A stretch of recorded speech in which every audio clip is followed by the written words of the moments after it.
Thank you.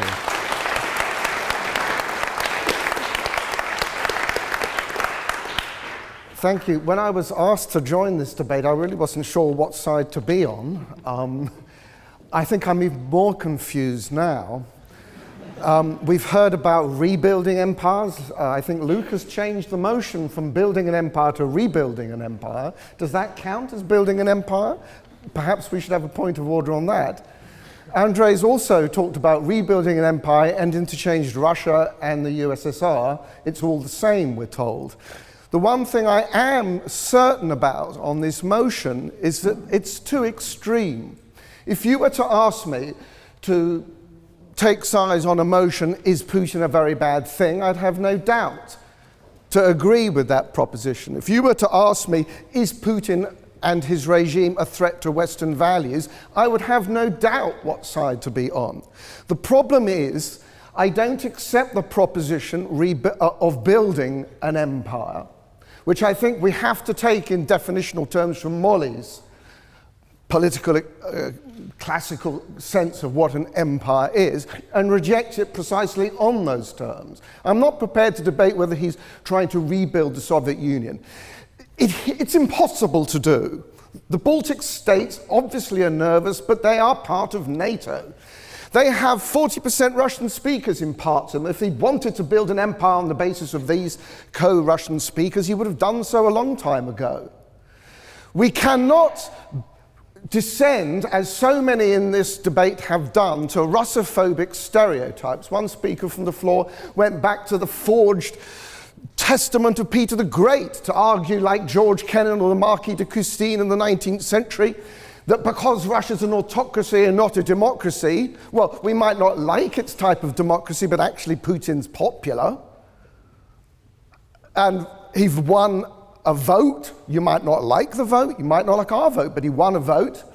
The fact that Russia is an autocracy makes it expansionist. This is a Russophobic stereotype. And if we descend into that sort of thinking, we will end up going to war with Russia, as we did in the Crimean War, when the press, defense ministers, and all the rest of it started playing to the Russian menace. I've heard a lot about the Russian menace this evening, and I've heard it on the basis of speculation. What is in Putin's mind? We don't know what's in Putin's mind. Maybe Putin doesn't know what's in his mind. I don't think his entourage knows what's in Putin. There isn't a clear policy. It's probably made up. There is certainly not a clear ideology. Yes, there are some wacky, weird ideas about neo-Slavophile, great Russian soul, and all the rest of it, which maybe has something to do with Russians thinking it's in their state interest to defend or speak up for Russian speakers outside of Russia's borders. A bad thing. It's a menace. I agree. Yeah. The last prominent expression of that idea was Gross Deutschland, and we saw what that meant. Well, okay, let's take that very point. The Ukrainian situation. It is something often happens in history. There was a revolution, its legitimacy was challenged. There was a civil war. There is a civil war. There was an intervention. There are interventions in civil wars. I can think of some cases involving America where there have been interventions in civil wars. Now I'm going to continue, Luke.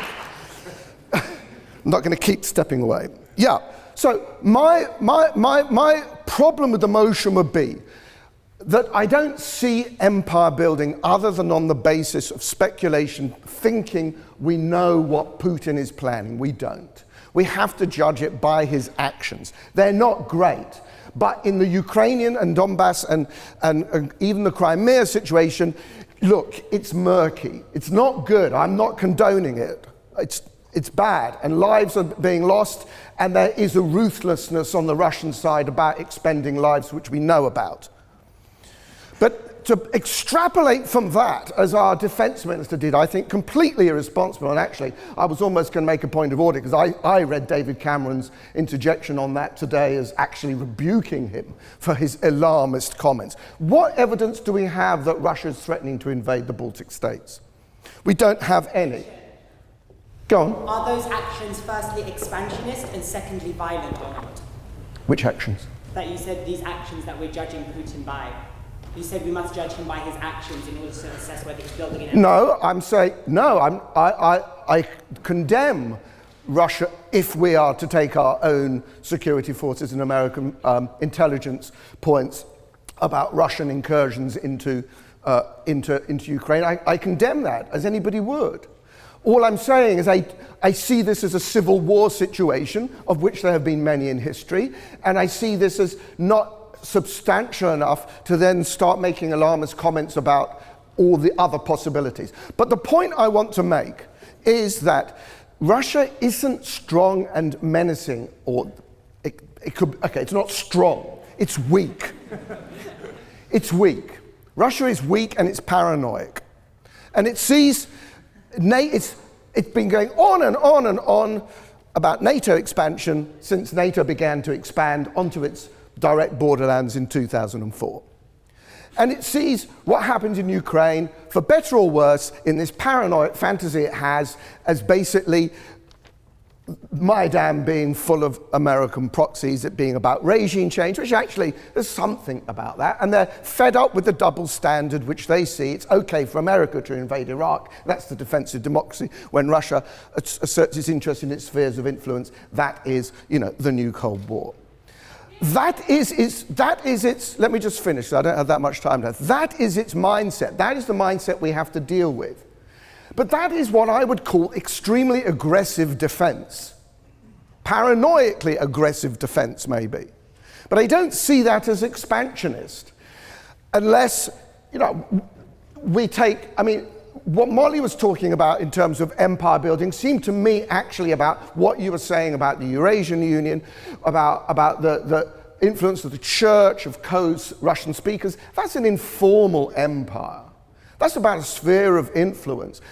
I'm sorry, America has its sphere of influence, we have our spheres of influence. We use whatever leverages we can in terms of economic policy, trade, and all the rest of it for our own informal empires. Russia has lost an empire, as my co-speakers have said. They have lost a massive empire. It has been a huge trauma for Russia. Russia has an imperial nationhood. Its real empire is inside Russia. That is its problem, because it's in danger of falling apart. And that is why it's so paranoid, because it sees NATO expansion onto its borders, it sees democratic movements being fostered by foreign powers within what it sees paranoidally as its sphere of influence, and it fears the influence of those within its own territory. It fears what a Ukrainian democratic revolution might mean in Moscow. But that is, if we're going to go for the cliche of the Russian bear, that is a Russian bear who is wounded, injured, feels humiliated, but is actually trying to hold on to what it's got. And that means it will growl and it will be aggressive and it will swipe at those it sees endangering it, but it's not going to go on the rampage. And I don't believe we have enough evidence at this point to speculate about the Russian menace. Thank you.